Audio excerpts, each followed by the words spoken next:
Assalamualaikum warahmatullahi wabarakatuh. Perkenalkan, nama saya Zara Chandra Nisa dari Prodi Pendidikan Tata Boga Angkatan 2020 Universitas Negeri Jakarta. Saya di sini akan merepresentasikan video pembelajaran dari kelompok saya dalam rangka memenuhi tugas praktek kerja mengajar. Terima kasih, selamat menonton.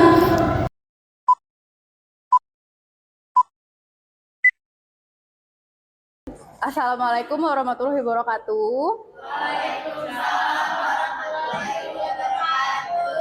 Oke, gimana nih kabarnya anak-anak semua? Siap mengikuti pelajaran saya ya? Siap! Oke, kita berdoa dulu satu orang, silahkan pimpin doa. Mari kawan-kawan sebelum mulai pembelajaran langsung aja kita berdoa terlebih dahulu. Berdoa dimulai. Berdoa selesai. Bersalam. Assalamualaikum warahmatullahi wabarakatuh. Waalaikumsalam warahmatullahi wabarakatuh. Oke, sebelum kita masuk ke materi inti ya, saya absen dulu siapa aja yang masuk ya. Najwa, Salwa, Nabila, Tri. Jadi hari ini itu kita bakal masuk ke materi roti tawar dan roti manis. Maila boleh tolong dibukakan proyektornya? Oke, jadi hari ini kita bakal masuk ke materi baru yaitu roti tawar dan roti manis. Sebelum kita masuk ke inti pembelajarannya, kalian harus tahu dulu nih tujuan pembelajaran kita belajar materi ini itu apa sih? Jadi yang pertama saya harap kalian semua mampu mendefinisikan pengertian roti tawar dan roti manis, menyebutkan dan menjelaskan jenis-jenis roti tawar dan roti manis, mengidentifikasi bahan-bahan yang digunakan, membuat roti tawar dan roti manisnya seperti apa, menganalisa kegagalan dan mengemas dan menyimpannya seperti apa yang baik dan benar, gitu ya. Sebelum masuk ke materinya, kalian tahu gak sih roti tawar dan roti manis? Tahu gak? Pernah makan? Roti tawar jenis apa aja yang pernah kalian makan? Roti pandan. Iya, roti pandan. Kalau roti manis? Roti coklat? Roti keju? Roti abon? Good. Roti yang atasnya sosis? Oke, itu termasuk ke dalam roti manis ya. Jadi, walaupun judulnya roti manis, bukan berarti isiannya semuanya harus manis. Kenapa dinamakan roti manis? Nanti kita lebih dalamnya kita di materi selengkapnya. Nah, ini ada pengertian apa itu roti tawar. Roti tawar itu roti yang di dalamnya tidak ditambahkan rasa atau isi dan rasanya tawar. Kalau menurut kalian, roti tawar pakai gula nggak sih? Pakai atau enggak? Tidak. Kenapa? Karena tawar. Oke. Kalau roti manis itu dari bahannya itu udah sama kayak roti tawar. Cuman dia pakai penggunaan gula di atas 20%. Nah, kalau roti tawar dia pakai gula. Karena gula itu adalah makanan dari ragi. Tapi roti tawar itu gulanya di bawah 10%. Makanya rasa gulanya cuman mungkin saat dikunyah doang itu mungkin muncul rasa manis, hint manisnya sedikit. Sedangkan kalau roti manis itu hint manisnya lebih banyak daripada roti tawar. Seperti itu ya. Nah ini, kelompok roti tawar berdasarkan rasanya. Ada French bread atau baguette, itu tuh roti tongkat atau pentungan yang sebutannya karena bentuknya panjang seperti tongkat, tapi biasanya roti ini itu masuk ke dalam jenis roti yang keras. Kemudian ada white bread atau roti terbuat dari tepung gandum yang kulit ari dan butiran telah dibuang.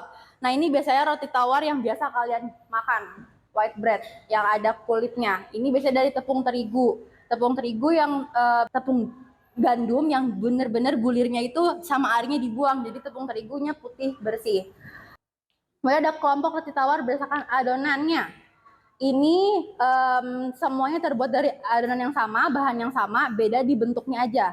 Ada open top. Open top ini roti tawar yang bentuknya kayak jamur. Tahu kan? Pernah lihat? Itu namanya open top. Kalau sandwich yang bentuknya benar-benar kubus, yang biasa kalian sari roti atau mungkin my bread itu kan biasanya ada kotak ya, itu namanya roti tawar jenis sandwich. Ada whole wheat raisin, ini tepung tawar, roti tawar yang tepungnya pakai tepung gandum tapi di dalamnya dikasih kismis juga. Next. Nah, bahan pembuat roti nih, yang pertama ada tepung terigu, bahan utamanya banget nih si tepung terigu. Fungsinya itu untuk kerangka roti. Kalau kita nggak pakai tepung terigu, bakal jadi nggak rotinya? Nggak bakal jadi, karena dia bener-bener bahan utama dari tepung. Bahan utama dari roti. Kemudian, roti itu butuh ngembang. butuh volume yang besar. Makanya kita dibutuhkan yeast di sini atau ragi. Kemudian ada air atau susu. Air atau susu itu bahan cair yang digunakan untuk setiap pembuatan roti. Tapi biasanya kita itu makainya air es. Kenapa? Karena sedingin-dinginnya dapur, mungkin kalau yang di industri dinginnya bener-bener dingin, cuman kan kalau kayak dapur di sekolahan, sedingin-dinginnya sedingin apa sih? Pasti masih panas ya. Nah, kalau misalnya suhunya sangat panas, itu biasanya yeastnya lebih cepat tumbuhnya. Di sini kita pakai air es itu untuk mencegah yeastnya terlalu cepat tumbuh. Karena kalau misalnya yeastnya pakai terlalu cepat tumbuh, rotinya cenderung bisa lebih peluangnya lebih besar kegagalannya, gitu. Pakai air es ini mencegah untuk yeast tumbuh. Jadi kalau kita pakai air es, yeastnya ini tumbuh tapi secara perlahan. Jadi kualitas roti yang kita mau, volumenya, pengembangan roti yang kita mau itu bakal berproses secara perlahan-lahan, nggak yang terlalu overproofing apa segala macam kayak gitu ya. Kemudian ada garam dan gula. Garam dan gula ini, kalau gula itu untuk makanannya si ragi, makanya si gula ini sebenarnya harus ada. Kemudian kalau garam ini sebenarnya optional, cuman penting juga fungsinya itu untuk ngebalance rasa. Karena kalau misalnya gula doang, giung nggak sih? Maksudnya kayak manis doang. Nah kalau ada si garam ini bisa lebih gurih, bisa ngebalance antara manis sama asinnya. Kemudian si garam ini juga bisa memperkuat si ketahanan gluten dari si tepung, biasanya gitu. Kemudian ada susu bubuk, biar aromanya lebih enak, si rotinya, nggak cuma bau dari ragi yang difermentasi aja. Ada telur juga sama lemak, biasanya ini fungsinya untuk melembutkan si rotinya. Kemudian ada bread improver. Bread improver ini juga untuk memperkuat si glutennya. Biar ketika roti yang udah ngembang itu nggak cepet kempes lagi atau nggak bantet gitu. Itu bread improver. Kita next. Atau sampai sini ada yang ingin ditanyakan? Jelas? Oke. Kita next. Nah ini peralatan pembuatan roti. Ada bowl, gelas ukur, cutting board, timbangan, dan meja kerja. Ini udah inilah ya basic lah ya, di semua dapur pastinya harus ada.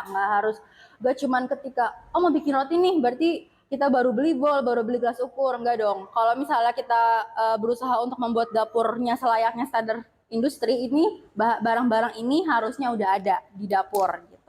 Nextnya, ini ada peralatan pengolahannya. Ada mixer. Nih mixer ini banyak modelannya. Ada hand mixer, biasanya dia lebih ke home industry. Ada planetary mixer, biasanya itu di industri besar. Kemudian ada lengan pengaduknya atau lengan si mixernya.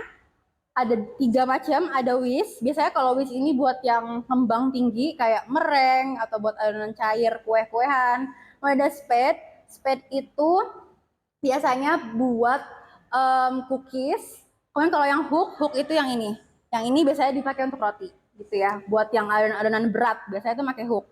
Kemudian ada dough handling equipment, ada divider rounder, ada proving cabinet, bread slicer, sama oven. Ada oven, kalian tahu lah ya oven.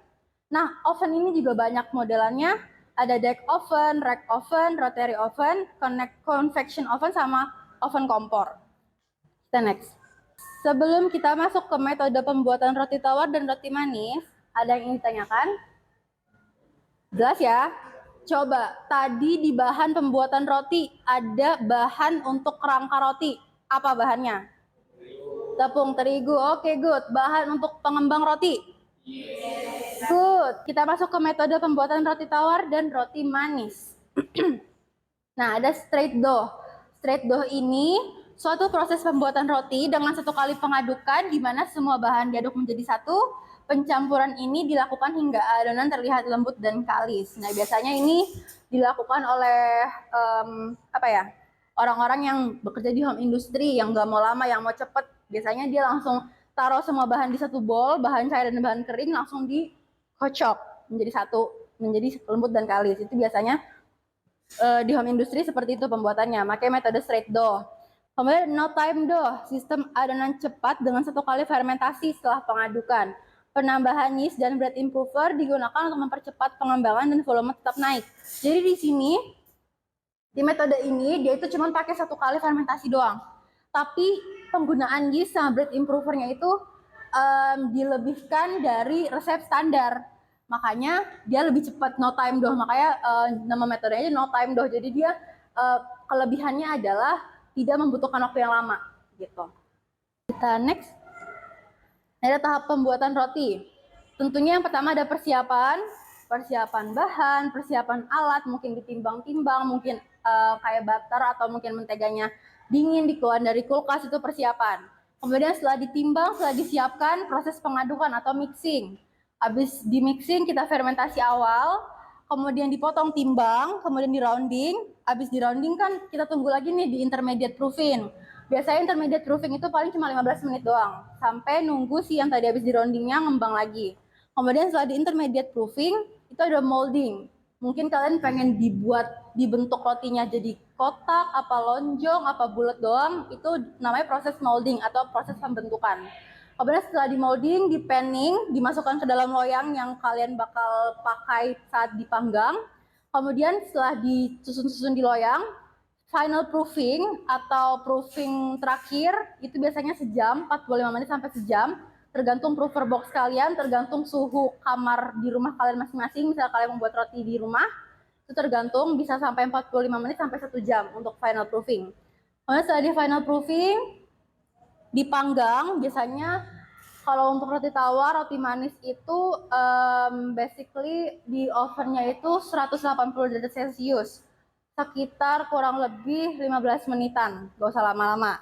Kemudian setelah dipanggang, didinginkan, langsung ditaruh di cooling rack, jangan didiemin di pan yang panas. Karena kalau didiemin di pan yang panas, itu si kerak di bagian bawah rotinya bisa melanjutkan proses pemasakan, itu yang pertama. Yang keduanya bisa lebih lembab. Kemudian kalau nggak langsung dipindahin juga rotinya jadi kualitasnya bakal menurun karena tadi kan lebih lembab ya, lebih gampang terkontaminasi bakteri. Kemudian setelah dingin, bener-bener dingin baru dikemas.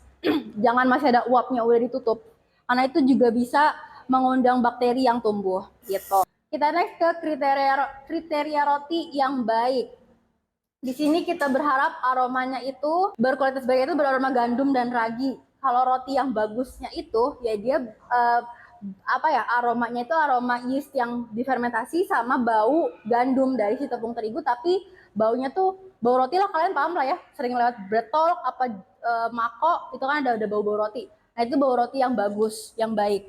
Kemudian untuk rasanya memiliki rasa gandum, manis, asam, tawar. Roti yang berkualitas baik itu memiliki roti yang rasanya enak dan khas roti tersebut. Jadi misalnya kita membuat roti coklat. Kalau kita buat roti coklat tapi rasanya keju. Nah, itu kira-kira rasanya sesuai nggak sama roti yang kita pengen buat? Nah, kriteria rotinya kurang memenuhi si kualitas rasanya. Jadi ya rasa yang baik yang buat kualitas itu ya sesuai khas roti tersebut sama rasanya enak, nggak tengik, nggak asem gitu. Ada volumenya itu makin besar volume roti, makin lembut roti jika diremas gitu ya. Kemudian roti yang terlalu besar memiliki pori-pori yang terbuka dan teksturnya lunak, serta sebaliknya. Jadi ketika rotinya itu terlalu besar volumenya, biasanya penyebabnya itu antara overproofing atau mungkin suhunya terlalu panas. Nah, ketika kita overproofing, si roti ini cenderung lebih mudah untuk kempes lagi. Atau mungkin kalau misalnya udah selesai dipanggang, si rotinya, hasil kulit rotinya lebih banyak kerutannya atau keriput. Biasanya itu overproofing kalau hasil rotinya kulitnya keriput gitu. Kan kita maunya hasil kulit rotinya yang shining, yang halus, makanya harus dicegah untuk terjadinya overproofing kayak gitu. Oke, materinya udah selesai. Kira-kira ada yang ditanyakan nggak? Jelas? Oke, kalau jelas seperti saya nanya. Tadi kan saya menjelaskan banyak lah ya, ada pengertiannya, jenis-jenisnya, bahan yang digunakan dari roti tawar dan roti manis. Apa sih perbedaan roti tawar dan roti manis? Oke, boleh. Tri. Jumlah gula pada roti manis lebih banyak daripada roti tawar, dan roti tawar lebih banyak variasinya. Oke, coba kalau kita tutup dulu. Roti manis banyak variasinya tadi kata kamu. Apa aja coba variasi roti manis?